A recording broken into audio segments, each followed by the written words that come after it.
Has everyone had quite a good day? Yes. Someone talked out.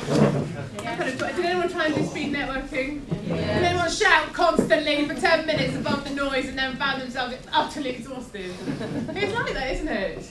So I guess minor apologies there for the acoustics today, guys. As you would appreciate at the very front end of the day, we had a few issues. I tried to repair those with my mighty gob, but I didn't really do too well, so sorry about that.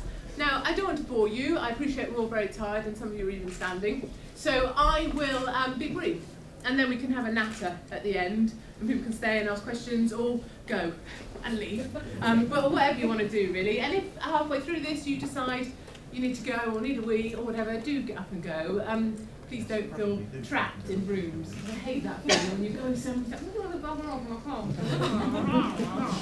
it's like being trapped in a room with a comedian, you know, and that person stands up and the comedian hits on them. I hate that stuff. So come in if you want to, or not. No.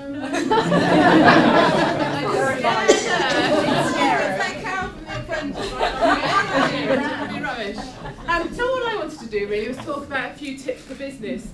None of them are rocket science at all, and I think that's a truth about all business. You know, business is common sense, which is why posh people generally aren't very good at it, because we lack common sense. But it is common sense. There's nothing that's rocket science, and I'm not trying to pretend there is.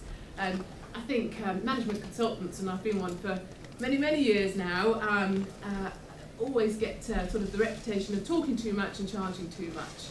So I try not to do either of those two things.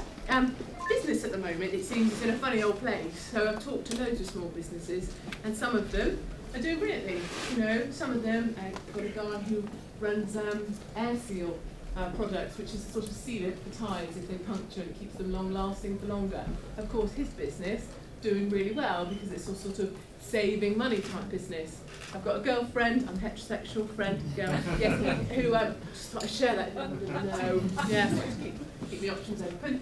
And anyway, so I've got a girlfriend, and she runs a hairdressing business from home. So she's got her own thing at home going on, and her business is doing really well because for women that still want to get their hair done, don't want to pay salon prices, she's doing great. So upswing for her. And then I'm working currently with a haulage company, and they haul materials for the building industry. So as you can imagine, for him, different picture, really tough. We just laid off 2 of his 4 workforce, which is, you know, really awful. So mixed picture. My point there is that there is opportunity during this time, as well as obviously difficulty. But for some people, I'm not saying some people therefore are capitalising on others' sadnesses. I'm just saying that there is opportunity for all of us if we still sort of go out there and do it. So one of the things I think we're all pretty rubbish at is we're really good at selling our business.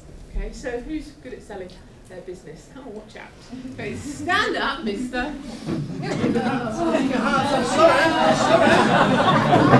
Well, you are going to get 10 seconds because you've got the gob the size of the man. That's rich going to Go on, go on. Listen, I mean, your business needs appointments for networking. Don't get any easier than that, boys and girls. Okay, sit down. Okay, someone else, please. It's very good at selling a bit more better than that, and doesn't need a hat. Come on. Someone that's just, you know, just doing their own thing. Business. Anyone? Oh, I so love you now. What's your name? James, Dando. Hello, James. I tell you what, James, it's a bit of a catch. Okay, James. It's not a dating agency that I have either. James, Katie, we'll talk about. Yeah. Are you available? What do you think? I tell you what. Oh. I have 7 on each hand. No. Okay, your business, seriously. Media Clash. We are a publishing agency, online and in print. But ultimately, if you want to be able to communicate with your customers more effectively, we will enable you to do that. Thinking about the customer as opposed to your business, their needs as opposed to yours, will enable you to reach your goals and their goals. Yay! Round of applause, please. Now, what I like about James, among other things, is his ability, therefore, to sell it from the perspective of the clients, to use big hand gestures. I like big hand gestures because I do it a lot, and to confidently sell to a room of people what he does. What we're not so good at, because a lot of you could do that, is selling ourselves. So you know, in magazine articles, when you get those questionnaires, you know, there's some things like, what's your favourite thing? What's the funniest moment in your life? What's the scare? Are you trying to eat a sweet? Come on, eat a sweet. Okay, round of applause for eating or for you.